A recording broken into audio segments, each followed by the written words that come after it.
Hi everybody, I hope that you're all doing really well. So it is the beginning of a new year and I know a lot of people are setting their intentions, their reading goals and plans for the coming year. And I thought I would do something a little bit similar and talk about the books that I am not planning on reading this year. I've been tagged by quite a few people recently to do the anti-TBR tag. If I can find it, I will leave the original tag down below as well as the tag videos by the people who did tag me. I think this is an interesting video. I know for some people they might find it a bit of a negative video to talk about books that you have no interest in reading, but I always think it is so interesting and a really good way of gauging somebody's reading taste, not just by what they do want to read, but by what they don't want to read. Initially, I thought it was just going to become very repetitive if I did this video because a lot of the books that I don't plan on reading are very much based on the genre that they are. Not because I find a particular problem with any of those genres, but they're just not my thing. And a lot of the time I am fairly open-minded about a book. If it stumbles across my path and my interest is piqued, it doesn't necessarily matter that it wasn't a genre that I don't usually read. Question number one is a popular book everyone loves but that you have no interest in reading. This is a question that I had a bit of a hard time with and I was like scrolling away through all of the different like best books of the last I think 10 years to try and find an answer to this, because the thing is that when a book gets really popular it often kind of does pique my interest and I am generally interested in finding out why it is that other people like it and what my view of it is. The last few times that I've been on holiday, which obviously not been able to do this year, but if I had gone on holiday, something that I would have done is I'd have picked up a bunch of books that have been really popular this past year or the past 2 years, but for whatever reason I haven't read, maybe because they're not my typical genre. I just find going on holiday to be the perfect time to pick up those books that everybody's been raving about but may not have been my initial read. So it is fairly rare for me to hear about a book that everybody is raving about and for me to just be like, nah, not interested at all. But then I remembered a few years back that everybody and their mum was raving about The Girl on the Train by Paula Hawkins, I think it is. And I know a film based on this book came out starring Emily Blunt and I just had no interest. I heard loads of people talking about how this was like the perfect book for people who loved Gone Girl, and like I did really like Gone Girl, but I wasn't interested in reading anything else that was similar to it. The premise just never appealed to me, so yeah, I'm never gonna read this book. Question number two is a classic book or author that you don't have an interest in reading. Now originally my answer to this would have been Ulysses by James Joyce, however Kieran at KD Books has contrived so that I am definitely going to be reading this year. But under normal circumstances, it would have been that. So aside from Ulysses, I guess my answer to this would be just a general like subsection, a generation, if you will, of authors, and that is the Beats generation. A bunch of male writers from like the 1950s, 1960s? Like, tell me if I'm wrong about that. Okay, I'm just whipping up Wikipedia.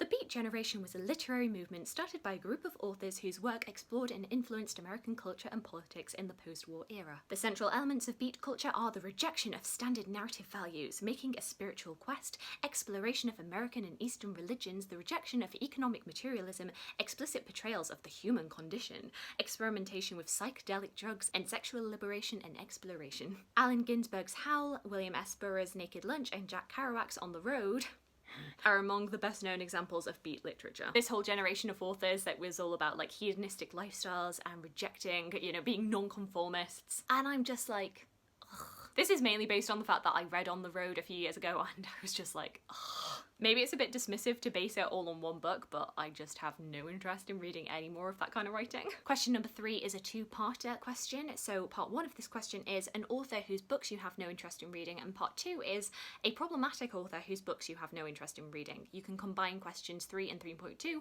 or you can answer them separately if you have an answer for both. And I am going to answer for both of these. An author whose books I personally have no interest in reading is Stephen King, with the caveat that I could potentially be interested in his non-fiction book on writing. But in terms of his fiction, I've never had any interest in reading any of his books. I know Stephen King is not all horror, but that is generally what I associate him with, and I have no interest in the horror genre. I'm quite happy to watch film adaptations of his work, so I have seen Carrie, I have seen The Shining, I have seen bits and pieces of Misery, and I find a lot of his premises and plots to be really interesting, but like in terms of picking up the book, not really. And then when it comes to a problematic author who I have had no interest in picking up their works purely because they are a problematic author, the first person who comes to mind for me is Orson Scott Card. That is an author who I have never read anything from, and the main reason for that is because he is deeply homophobic, and I just don't want to give money to that. He was an author who popped up a lot when I was first getting back into reading. I heard lots of people recommending him, but as soon as I heard that, I was like, nope, you are not getting my money, sir. And I mean, nowadays with my current reading taste, it wouldn't matter anyway because Ender's Game is science fiction,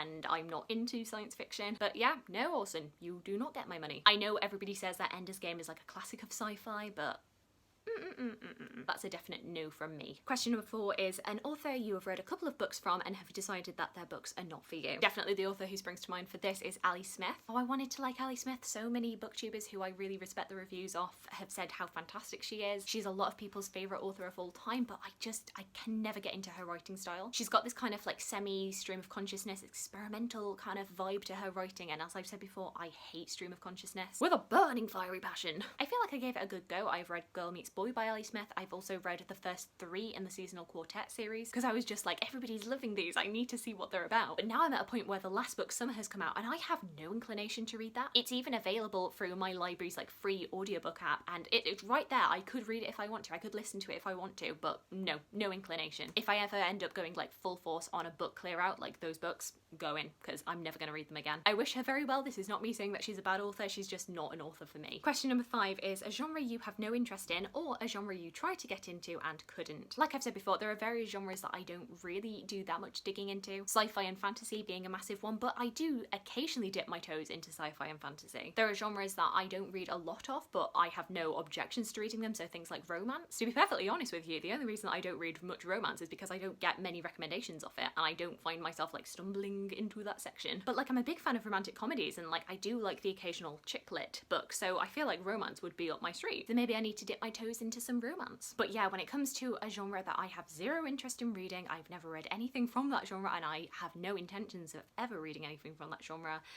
it's got to be horror. I can do a little bit of thriller, but horror?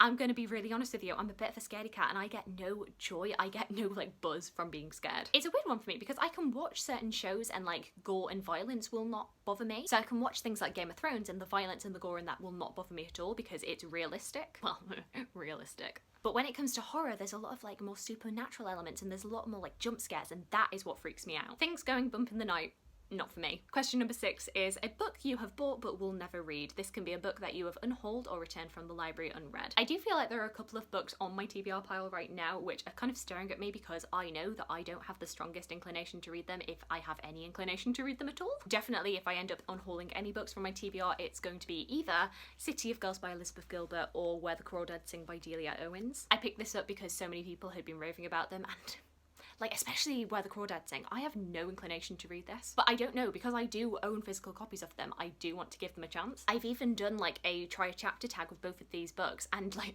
5 months later, I've still not read them. But I don't quite have it in me to actually get rid of them yet. In terms of books that I've picked up from the library, I actually haven't made the best use of my library in the last few years. It was something I was actually wanting to do in 2020, and then the pandemic happened. The last books that I did pick up from the library and then returned unread were 2 of Frederick Bachman's books. I think I had Beartown and A Man Called Uwe. And yeah, I couldn't get into the writing style, so I just gave them back to the library unread. But I don't think that means that I'm done with either of those 2 books. I know so many people love them online. But yeah, I guess they are going to have to do for this question. Question number 7 is a series you have no interest in reading or a series you started and have DNF'd. Oh, this is going to be a controversial one. So last Christmas, I picked up as a present to myself these gorgeous editions of The Northern Lights, the His Dark Materials series by Philip Pullman. And like, they are absolutely gorgeous. I featured them in my Most Beautiful Books of 2020 video. And straight away in January, I picked up The Northern Lights and I could not get into this. I think maybe a lot of the hype around it kind of marred my reading experience. I think maybe it's the way that a lot of people pitch this book to me as being like the more mature Harry Potter, like Harry Potter for grown-ups. And I got to this and I was like, really? I'd heard so many people going on and on and on about, yeah, it's so much more mature, it's so much more intellectual. It's got these big, deep themes, and I was just like, really? Really? In the moments where this book was not completely boring, I thought the way that it tried to drill in its big themes was completely ham-fisted and not subtle at all. I could not get on board with this main character. I felt like she had everything handed to her on a plate. She just suddenly has these abilities and it didn't feel like it was explained at all. I feel like I hear a lot of people saying, yeah, I love this series and wouldn't you want to have a demon? And I'm not gonna lie to you, I would not want to have a demon. Wouldn't you like to have this little animal creature that's like an embodiment of yourself and it be following you around everywhere? Actually, I don't think I would. I feel like that's a lot of responsibility. The only character that I really liked in this was Lee Scoresby, and I don't know how much of that was because I knew that he's played by Lin-Manuel Miranda in the TV series, so I was like already pre-inclined to like him. So yeah, I've not carried on with this series, and I don't know if I should just go back to it and give it another chance. Maybe because I had all of these expectations of it because of what other people had said really marred my reading experience. And I know that a lot of my now favourite books were books that I initially read and didn't like. Sometimes for me it takes like another read, another watch to really break into into something, and then it becomes my favourite. And I mean, if nothing else, they're so pretty. So yes, that's my controversial answer to this question. Please don't kill me. And then finally, question number 8 is a new release you have no interest in reading. Once again, a question I find really hard to answer, but I guess the answer for this is going to be Ready Player 2 by Ernest Cline. Everybody was really hyping up that book, but I never read Ready Player 1. And maybe it's a bit of a cheat because I never read Ready Player 1 because that book I had zero interest in reading. It's sci-fi, it's about video games. No, none of those things appeal to me. So I already didn't have a lot of interest in the book. But that was the only new release that I could think of that everybody was talking about that I'm just like, nah. But yes, those are all of my answers to the anti-TBR book tag. Let me know about any popular books that you personally have no interest in reading. I'd love to hear from you. I hope you're having a fantastic, fantastic day, and I look forward to talking to you again soon. Thanks. Bye.